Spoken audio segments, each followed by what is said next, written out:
Welcome back to the bench, and today we've got a VP9000 which belongs to a friend of mine, and friend of the channel Frequency Manipulator also has a VP9000, and he was complaining that his rotary is not working. These seem like normal pots, so he must mean this one. So this one has been described as will not power up. So before I do connect any power, we'll take a look inside, see if we can see anything.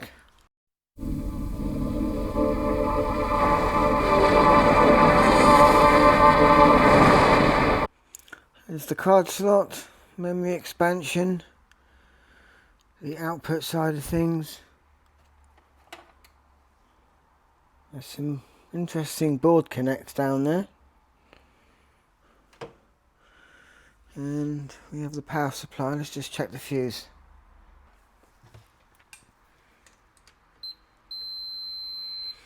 So the fuse is okay.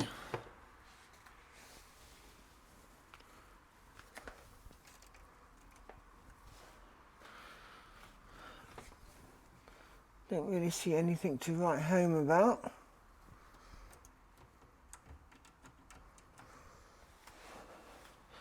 Maybe I will plug it in.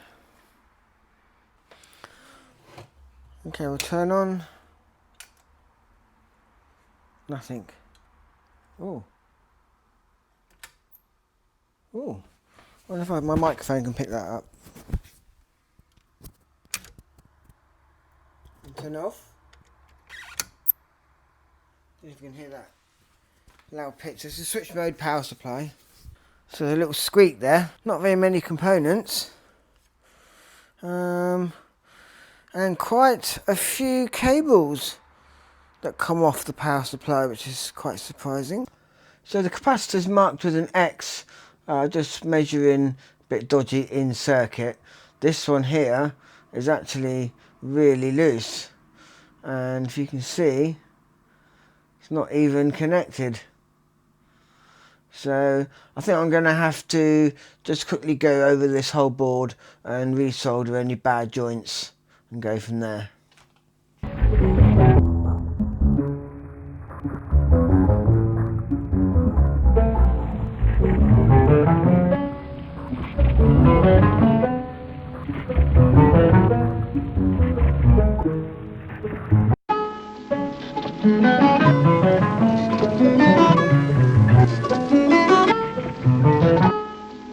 I've unplugged everything from the power supply, so I figured out that this is the minus 15 volt rail.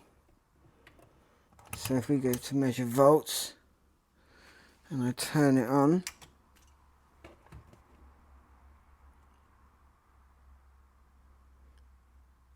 it almost gets to 15 and keeps dropping. Looks like there's something wrong with the feedback circuit. Let's check the plus 15.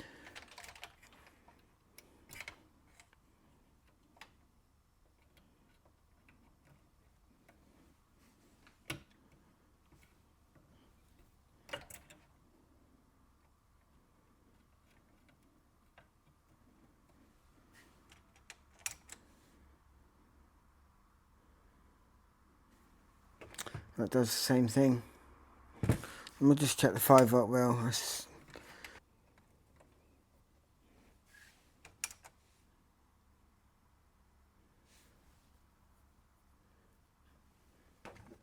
The 5 volt rail's doing a bit better, still kind of cycling. So it looks like there must be something wrong with the feedback part of the power supply. At least that kind of rules out the rest of it, which is kind of good. Well, I went around all the power supply, I really couldn't find anything wrong. All the diodes are fine, all the resistors are in spec. And then there's only really two components left in the feedback loop. And that's this, what is it, a 431 shunt regulator. And that drives an optocoupler. So I thought I'd just replace those two components. I can't really see it being anything else. So let's see now what happens to our output voltage. So let's see if we can get, this should be the negative 15. Oh, plug it in might help.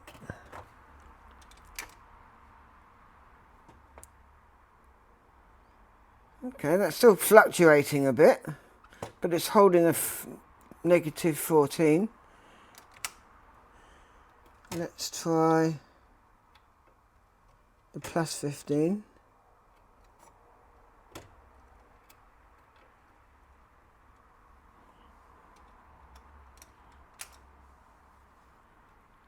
And that's doing the same.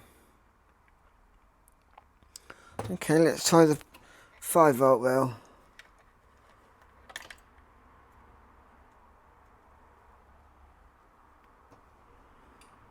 That's definitely more stable. Not dropping below 5. It's off-load, so let's plug it in and see what happens. Okay, let's see what happens to the voltage rails. Now she's plugged in.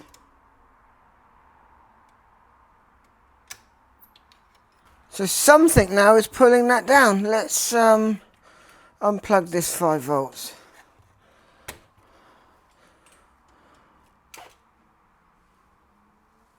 Oh, we have some lights.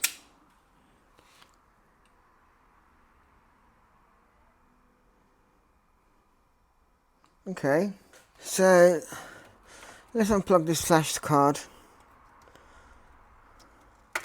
Put the 5 volts back in. Okay, she's still booting up.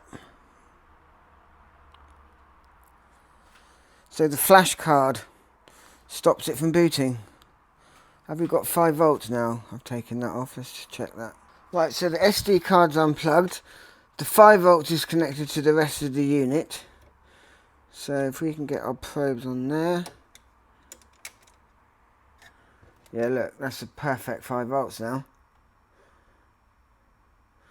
So, power supply's fixed, but it looks like there's still a problem with the SD card. In fact, let's just quickly check the other voltages, plus and minus 12. Is it 12, 15? Not sure. Yeah, there's your minus 15.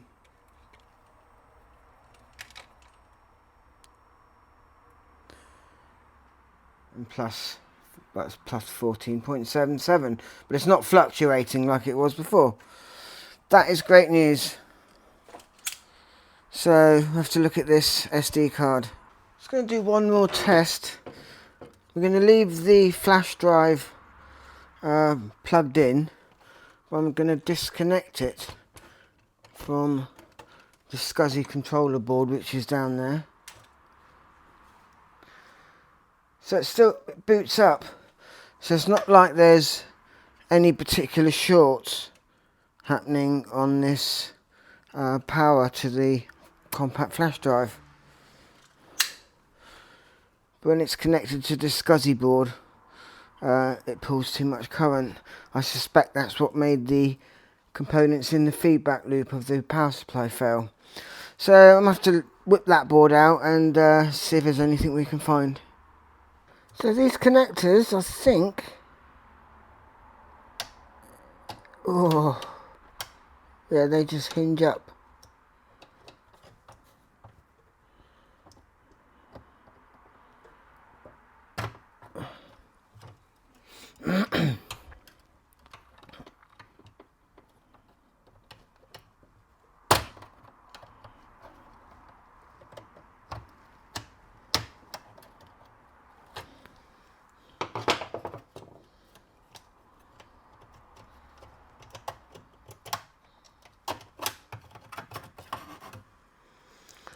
Okay, that's great. At least we didn't have to take all that out. Okay, I've taken the SCSI interface out of the machine.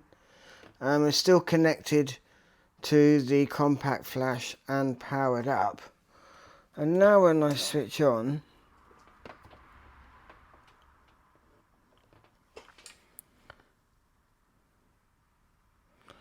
it does actually boot up into its performance mode. So I'm wondering whether there's something wrong on that board. This is measuring 500 ohms across the 5 volts. There's nothing, I don't think there's anything short on here. Okay, before I go nuts tearing everything apart, I'll just do a quick test.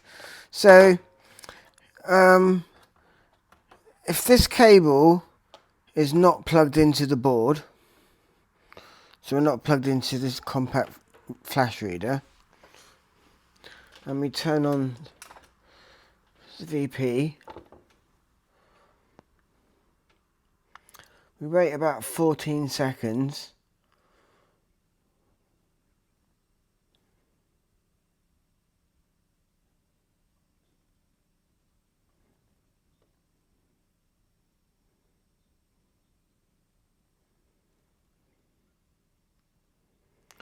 And boots up into the OS.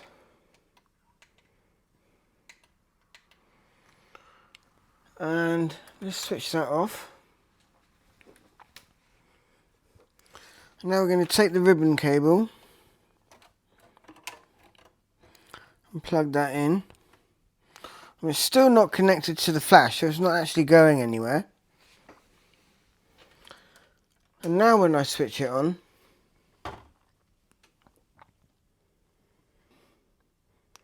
no matter how long we wait, it never actually comes off this screen.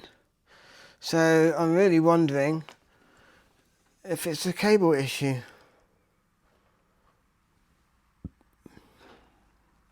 Okay, that's interesting.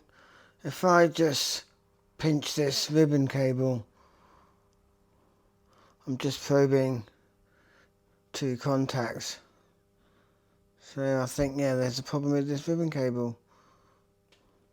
It should not get any resistance there at all.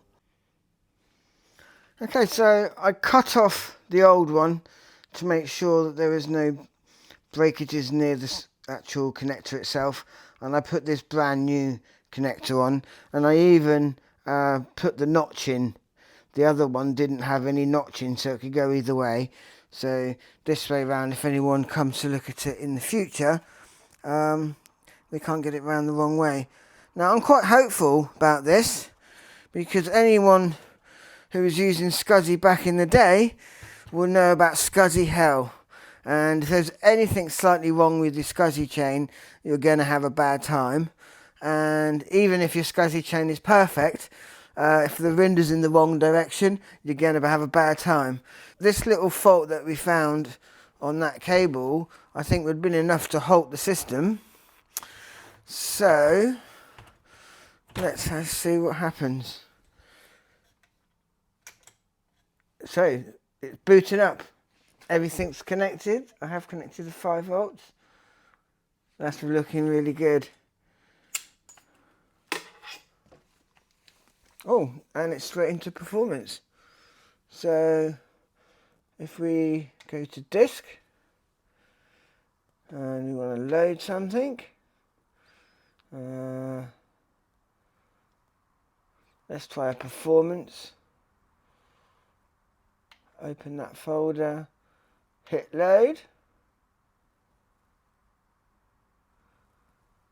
Okay, that's looking really good. There's no LEDs on here, so we can't actually see if it's doing anything, but I'm pretty sure that's talking to the compact flash card. So seems to be a lot of files in this performance. So let me get some audio connections and MIDI going, and whilst that's loading, and then we'll find out if it can make any sound. How exciting. Okay, it's fully loaded now. Let's see what happens.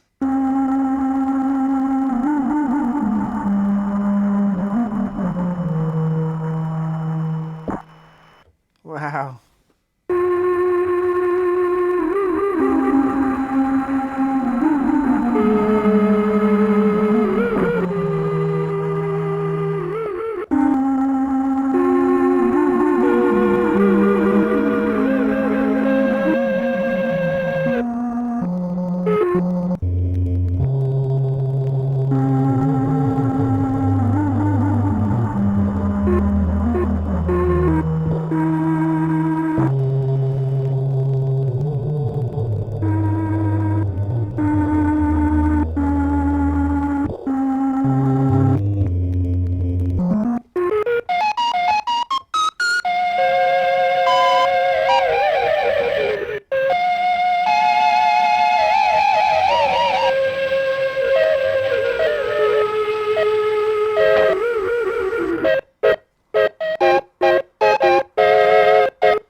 And in case you're wondering, this is a StarTech.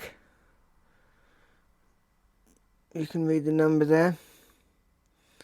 And it's using this pin header going down to the board there.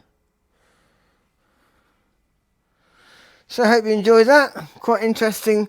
I think that this failing might have actually pulled too much current on the 5-volt rail, which is what made that blow. Who knows?